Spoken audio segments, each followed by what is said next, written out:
अध्याय 6 ध्यान योग। श्री भगवान ने कहा, जो पुरुष अपने कर्म फल के प्रति अनासक्त है और जो अपने कर्तव्य का पालन करता है, वही सन्यासी और असली योगी है। वह नहीं जो न तो अग्नि जलाता है और न कर्म करता है। हे पांडुपुत्र, जिसे सन्यास कहते हैं उसे ही तुम योग अर्थात पर ब्रह्म से युक्त होना जानो, क्योंकि इंद्रिय तृप्ति के लिए इच्छा को त्यागे बिना कोई कभी योगी नहीं हो सकता। अष्टांग योग के नवसाधक के लिए कर्म साधन कहलाता है और योग सिद्ध पुरुष के लिए समस्त भौतिक कार्यकलापों का परित्याग ही साधन कहा जाता है। जब कोई पुरुष समस्त भौतिक इच्छाओं का त्याग करके न तो इंद्रिय तृप्ति के लिए कार्य करता है और न सकाम कर्मों में प्रवृत्त होता है, तो वह योगारूढ़ कहलाता है।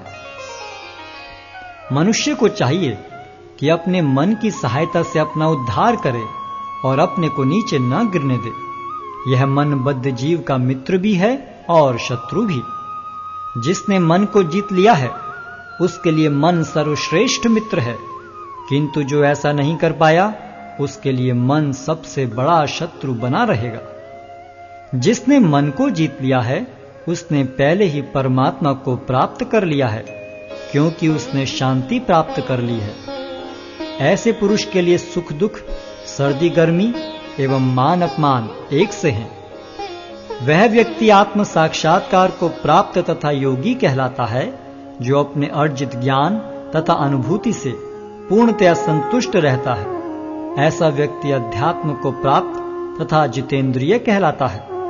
वह सभी वस्तुओं को, चाहे वे कंकड़ हो, पत्थर हो या कि सोना, एक समान देखता है। जब मनुष्य निष्कपट हितैषियों, प्रिय मित्रों, तटस्थों, मध्यस्थों, ईश्वालुओं, शत्रुओं तथा मित्रों, पुण्यात्माओं एवं पापियों को समान भाव से देखता है, तो वह और भी उन्नत माना जाता है। योगी को चाहिए कि वह सदैव अपने शरीर, मन तथा आत्मा को परमेश्वर में लगाए, एकांत स्थान में रहे और बड़ी सावधानी के साथ अपने मन को वश में करे। उसे समस्त आकांक्षाओं तथा संग्रह भाव की इच्छाओं से मुक्त होना चाहिए। योगाभ्यास के लिए योगी एकांत स्थान में जाकर भूमि पर कुशा बिछा दे और फिर उसे मृगछाला से ढके तथा ऊपर से मुलायम वस्त्र बिछा दे। आसन न तो बहुत ऊंचा हो न बहुत नीचा, यह पवित्र स्थान में स्थित हो। योगी को चाहिए कि इस पर दृढ़ता पूर्वक बैठ जाए और मन, इंद्रियों तथा कर्मों को वश में करते हुए तथा मन को एक बिंदु पर स्थित करके हृदय को शुद्ध करने के लिए योगाभ्यास करे। योगाभ्यास करने वाले को चाहिए कि वह अपने शरीर, गर्दन तथा सिर को सीधा रखे और नाक के अगले सिरे पर दृष्टि लगाए। इस प्रकार वह अविचलित तथा दमित मन से, भय रहित, विषयी जीवन से पूर्णतया मुक्त होकर अपने हृदय में मेरा चिंतन करे और मुझे ही अपना चरम लक्ष्य बनाए। इस प्रकार शरीर, मन तथा कर्म में निरंतर संयम का अभ्यास करते हुए संयमित मन वाले योगी को इस भौतिक अस्तित्व की समाप्ति पर भगवत धाम की प्राप्ति होती है। हे अर्जुन, जो अधिक खाता है या बहुत कम खाता है, जो अधिक सोता है अथवा जो पर्याप्त नहीं सोता, उसके योगी बनने की कोई संभावना नहीं है। जो खाने, सोने, आमोद प्रमोद तथा काम करने की आदतों में नियमित रहता है, वह योगाभ्यास द्वारा समस्त भौतिक क्लेशों को नष्ट कर सकता है। जब योगी योगाभ्यास द्वारा अपने मानसिक कार्यकलापों को वश में कर लेता है और अध्यात्म में स्थित हो जाता है, अर्थात समस्त भौतिक इच्छाओं से रहित हो जाता है, तब वह योग में सुस्थिर कहा जाता है।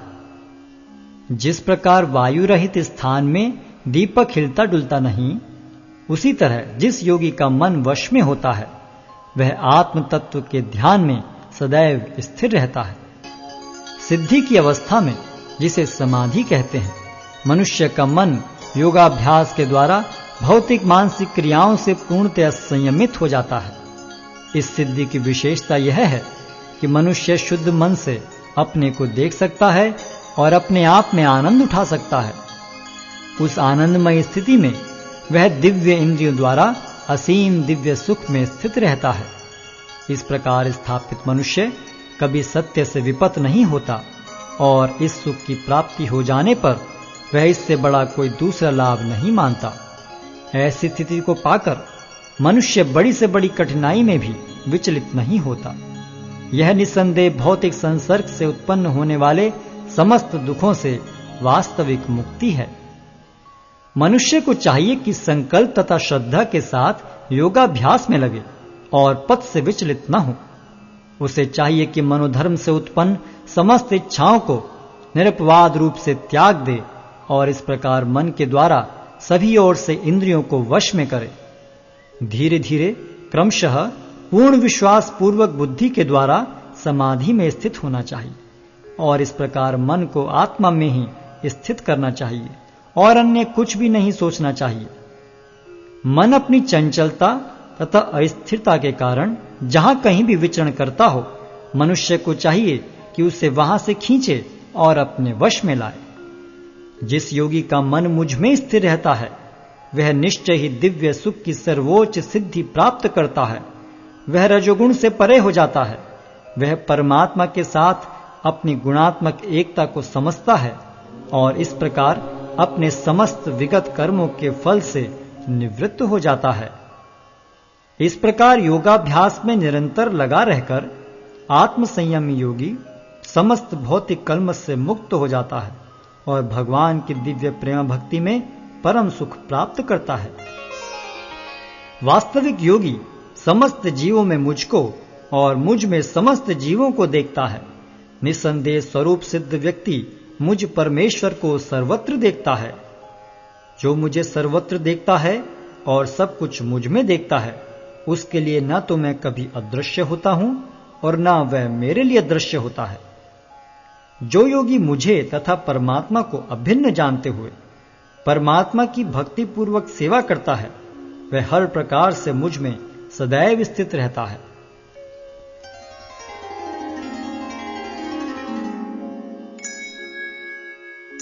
हे अर्जुन, वह पूर्ण योगी है जो अपनी तुलना से समस्त प्राणियों की उनके सुखों तथा दुखों में वास्तविक समानता का दर्शन करता है। अर्जुन ने कहा, हे मधुसूदन, आपने जिस योग पद्धति का संक्षेप में वर्णन किया है वह मेरे लिए अव्यवहारिक तथा असहनीय है, क्योंकि मन चंचल तथा अस्थिर है। हे कृष्ण, चूंकि मन चंचल, उच्छृंखल, हठीला तथा अत्यंत बलवान है, अतः मुझे इसे वश में करना वायु को वश में करने से भी अधिक कठिन लगता है। भगवान श्री कृष्ण ने कहा, हे महाबाहु कुंती पुत्र, निस्संदेह चंचल मन को वश में करना अत्यंत कठिन है, किंतु उपयुक्त अभ्यास द्वारा तथा विरक्ति द्वारा ऐसा संभव है।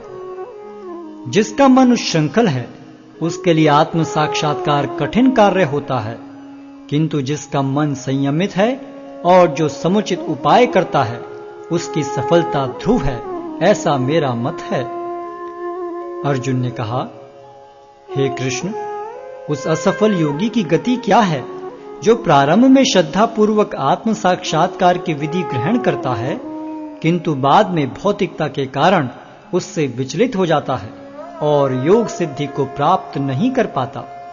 हे महाबाहु कृष्ण, क्या ब्रह्म प्राप्ति के मार्ग से भ्रष्ट ऐसा व्यक्ति आध्यात्मिक तथा भौतिक दोनों ही सफलताओं से च्युत नहीं होता और छिन्न भिन्न बादल की भांति विनष्ट नहीं हो जाता, जिसके फलस्वरूप उसके लिए किसी लोक में कोई स्थान नहीं रहता? हे कृष्ण, यही मेरा संदेह है और मैं आपसे इसे पूर्णतया दूर करने की प्रार्थना कर रहा हूं। आपके अतिरिक्त अन्य कोई ऐसा नहीं है जो इस संदेह को नष्ट कर सके।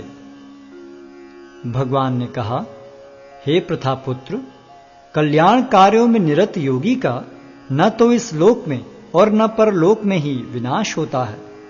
हे मित्र, भलाई करने वाला कभी बुराई से पराजित नहीं होता। असफल योगी पवित्र आत्माओं के लोकों में अनेकानेक वर्षों तक भोग करने के बाद या तो सदाचारी पुरुषों के परिवार में या कि धनवानों के कुल में जन्म लेता है। अथवा वह ऐसे योगियों के कुल में जन्म लेता है जो अति बुद्धिमान हैं। निश्चय ही इस संसार में ऐसा जन्म दुर्लभ है।